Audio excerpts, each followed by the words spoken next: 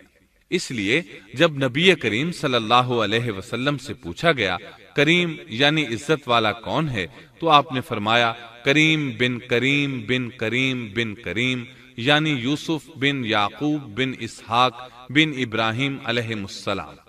مطلب یہ کہ نبی بن نبی بن نبی بن نبی۔ یہ یوسف علیہ السلام کی شان ہے کہ خود بھی کریم، باپ بھی کریم، دادا بھی کریم اور پردادا بھی کریم۔ اس سے بڑھ کر عزت افزائی کیا ہو سکتی ہے؟ بہرحال فرشتوں نے انہیں خوشخبری دی۔ پھر انہوں نے ابراہیم کو ایک صاحب علم لڑکے کی بشارت دی۔ خوشخبری سن کر سیدہ سارہ حیران ہوئی، مارے حیرت کے منہ سے ہلکی سی چیخ نکل گئی۔ انہوں نے اپنے رخسار پر ہاتھ مارا جیسا کہ عورتوں کی عادت ہوتی ہے، کہنے لگی ہائے افسوس، کیا میں بچہ جنوں گی حالانکہ میں بانجھ ہوں اور میرے خاوند بوڑھے ہیں؟ یہ تو حیرت کی بات ہے۔ ایک دوسری جگہ اللہ تعالیٰ نے یہ الفاظ فرمائے، کہنے لگی میں بوڑھی اور بانجھ ہوں، بھلا میں بچے کو کیسے جنم دوں گی؟ اس پر فرشتوں نے کہا تو اللہ کے حکم پر تعجب کرتی ہے، اے اہل بیت، یہ تو اللہ کی تم پر رحمت اور برکت ہے، وہ بہت بزرگ اور قابل تعریف ہے۔ دوسری آیت میں ہے انہوں نے کہا اسی طرح تیرے رب نے فیصلہ کیا ہے اور ہمیں کہا ہے، یقیناً وہ بہت حکمت والا ہے اور علم رکھنے والا ہے۔ یہ تھی اسحاق علیہ السلام کی ولادت کی خوشخبری۔ ابراہیم علیہ السلام مکے میں سیدنا اسماعیل علیہ السلام سے ملنے کے لیے آتے رہتے تھے۔ ایک روز آئے تو ان سے کہا اے میرے بیٹے، اللہ تعالیٰ نے مجھے حکم دیا ہے کہ اس مقام پر اللہ کا گھر تعمیر کرنا۔ اسماعیل علیہ السلام نے فوراً کہا میں حاضر ہوں۔ اس طرح انہوں نے کھدائی شروع کی۔ ایسے میں انہیں شیش علیہ السلام کی تعمیر کے آثار نظر آئے۔ انہوں نے اس پر تعمیر شروع کر دی۔ ایک روایت میں یہ بھی ہے کہ انہوں نے فرشتوں والی بنیادوں کے آثار بھی دیکھے۔ نبی کریم صلی اللہ علیہ وسلم کی جوانی کے دنوں میں جب مکے کے قریش نے کعبے کی تعمیر نئے سرے سے کی تو انہوں نے اس کی بنیادوں کو گہرا کرنا چاہا۔ وہ کھدائی کرتے ان سبز پتھروں تک پہنچ گئے جو پہاڑوں کی چوٹیوں کی طرح نظر آ رہے تھے۔ انہوں نے ان پتھروں کو نکالنا چاہا۔ ایک شخص نے کدال کے ذریعے ایک پتھر کو باہر نکالا تو اس کے نیچے سے اتنا نور نکلنے لگا کہ قریب تھا وہ شخص اندھا ہو جاتا۔ پھر پتھر خود بخود نیچے جا گرا اور اپنی جگہ پر جم گیا۔ اس کے بعد لوگوں نے ان پتھروں کو ہاتھ نہ لگایا اور تعمیر شروع کر دی۔ قرآن مجید میں تعمیر کعبہ اور بیت اللہ کا تذکرہ اس طرح آیا ہے، اور جب ہم نے بیت اللہ کے مکان میں ابراہیم کو جگہ دی اور فرمایا کہ میرے ساتھ شرک نہ کرنا اور میرے گھر کو طواف، قیام اور رکوع و سجود کرنے والوں کے لیے پاک رکھنا، اور فرمایا بے شک لوگوں کے لیے جو پہلا گھر تعمیر کیا گیا ہے وہ مکہ میں ہے، وہ جہان والوں کے لیے برکت اور ہدایت کا ذریعہ ہے، اس میں واضح نشانیاں ہیں، مثلا مقام ابراہیم، تو جو کوئی حرم میں داخل ہوگا وہ امن میں آ جائے گا۔ اور یاد کرو اس وقت کو جب ابراہیم کو اس کے پروردگار نے کئی باتوں کے ذریعے آزمایا، وہ ان میں پورے اترے تو اللہ نے فرمایا میں آپ کو تمام لوگوں کا امام بنا رہا ہوں۔ ابراہیم نے کہا اے میرے رب، میری اولاد میں سے بھی امام بنائیے۔ جواب میں اللہ نے فرمایا میرا امامت کا وعدہ ظالم لوگوں کے لیے نہیں ہے۔ اور اس وقت کو یاد کرو جب ہم نے بیت اللہ کو ثواب اور امن کی جگہ بنا دیا اور لوگوں نے مقام ابراہیم کو جائے نماز بنا لیا۔ ہم نے ابراہیم کو حکم دیا کہ میرے گھر کو طواف، اعتکاف، رکوع اور سجود کے لیے پاک رکھو، اور وہ وقت بھی یاد رکھو جب ابراہیم نے دعا کی اے پروردگار اس شہر کو امن والا بنا دے اور اس کے مومن بندوں کو پھلوں کا رزق عطا کر۔ اللہ تعالیٰ نے فرمایا میں کافروں کو بھی تھوڑا فائدہ دوں گا، پھر انہیں آگ کے عذاب کی طرف بے بس کر دوں گا، یہ پہنچنے کی جگہ بری ہے۔ اور وہ وقت یاد کرو جب ابراہیم اور اسماعیل بیت اللہ کی بنیادوں کو بلند کر رہے تھے اور دعا مانگ رہے تھے، اے ہمارے رب، ہماری محنت کو قبول فرما، تو دعا کو سننے والا، جاننے والا ہے، اور ہمیں اپنا فرما بردار بنا، ہماری اولاد میں سے بھی ایک فرما بردار گروہ بنا، اور ہمیں عبادت کا طریقہ سکھا، اور ہم پر رجوع فرما، کیونکہ تو ہی توبہ قبول کرنے اور رحم فرمانے والا ہے۔ اے ہمارے رب، ان لوگوں میں انہی میں سے ایک رسول بھیج جو ان پر تیری آیات کی تلاوت کرے اور انہیں کتاب و حکمت سکھائے، انہیں پاک کرے، یقیناً تو غالب حکمت والا ہے۔ تعمیر کے دوران جب ابراہیم علیہ السلام اس مقام تک پہنچے جہاں آج حجر اسود ہے تو اللہ تعالیٰ نے جنت سے ایک سفید پتھر بھیجا۔ حدیث میں ہے یہ پتھر نہایت سفید تھا، اب سیاہ ہو گیا ہے۔ انسانوں کی غلطیاں اس کے سیاہ ہونے کا سبب بنی۔ جب دیواریں انسانی قد کے برابر ہو گئیں تو اسماعیل علیہ السلام ایک پتھر لے آئے۔ اب ابراہیم علیہ السلام اس پتھر پر کھڑے ہوئے، وہ ننگے پاؤں تھے۔ اسی وقت پتھر پگھل گیا، ان کے پاؤں اس کے اندر کسی قدر دھنس گئے، پتھر پر ان کے پیروں کے نشانات آ گئے۔ اسی پتھر کو آج مقام ابراہیم کہا جاتا ہے۔ پہلے یہ پتھر بیت اللہ کی دیواروں کے ساتھ رکھا گیا تھا۔ جب لوگ طواف کے لیے آتے تو سیدنا ابراہیم کے پیروں کے نشانات دیکھنے کے لیے یہاں ہجوم ہو جاتا۔ اس طرح طواف کرنے والوں کو دقت کا سامنا ہوتا۔ سیدنا عمر رضی اللہ عنہ نے صحابہ کرام کے مشورے سے اس پتھر کو اس جگہ سے قدرے ہٹا کر نماز کی صفوں کے قریب کر دیا تاکہ طواف کرنے والوں کو دقت نہ ہو۔ یہ مقام بہت مقدس ہے۔ اللہ نے فرمایا ہے، تم مقام ابراہیم کو جائے نماز مقرر کر لو۔ مقام ابراہیم کے قریب اس کے پیچھے ہو کر نماز پڑھنے کا موقع مل جائے تو لازماً وہاں 2 رکعت ادا کیا کرو۔ موقع نہ ملے تو پھر پوری مسجد حرام میں طواف سے فراغت والی 2 رکعت پڑھ لیا کرو۔ اس طرح کعبہ تعمیر ہوا۔ تب نیا حکم آیا، لوگوں میں جو استطاعت رکھے اس پر اللہ کے لیے حج بیت اللہ فرض ہے، اور جو شخص جان بوجھ کر اعراض کرے تو اللہ جہانوں سے بے نیاز ہے اور اسے اس کی کوئی پرواہ نہیں۔ ادھر ابراہیم علیہ السلام کو اللہ تعالی کی طرف سے اشارہ ہوا، لوگوں میں حج کا اعلان کر دیں۔ ابراہیم علیہ السلام کہنے لگے، اللہ میری آواز بھلا کس کس تک پہنچے گی؟ جواب آیا، آپ کے ذمے آواز لگانا ہے، پہنچانا ہمارا کام ہے۔ چنانچہ آپ عرفات کے ایک پہاڑ پر چڑھے اور آواز لگائی، لوگو بیت الحرام کا حج کرو۔ اللہ تعالیٰ نے معجزانہ طور پر یہ آواز تمام انسانوں تک پہنچا دی، خواہ وہ پیدا ہوئے تھے یا نہیں۔ دوسرا معجزہ یہ ہوا کہ اللہ نے بیت اللہ اور اس کے حج کی محبت لوگوں کے دلوں میں ڈال دی۔ اللہ نے فرمایا، وَأَذِّن فِي النَّاسِ بِالْحَجِّ يَأْتُوكَ رِجَالًا وَعَلَى كُلِّ ضَامِرٍ يَأْتِينَ مِن كُلِّ فَجٍّ عَمِيقٍ۔ اور آپ لوگوں میں حج کا اعلان کر دیں، وہ آپ کی طرف پیدل بھی آئیں گے اور دبلے پتلے اونٹوں پر بھی دور دور سے آئیں گے۔ اس طرح لوگ پیدل اور سوار ہو کر کثرت سے حج کے لیے آنے لگے اور یہ ویران علاقہ آباد ہونے لگا۔ یہ تھے حالات اور واقعات ابراہیم علیہ السلام کے۔ آپ نے 175 سال کی عمر میں وفات پائی۔ آپ سے پہلے سیدہ ہاجرہ علیہ السلام نے وفات پائی اور ان کی وفات سے کچھ ہی عرصہ بعد سیدہ سارہ علیہ السلام 127 سال کی عمر میں فوت ہو گئیں۔ ان دونوں کی وفات کے بعد آپ غمگین رہنے لگے۔ آخر اتنی مدت تک ساتھ رہا تھا۔ آپ خلیل الرحمن تھے، آپ پر صحیفے بھی نازل ہوئے، آپ اللہ کے بے حد شکر گزار تھے۔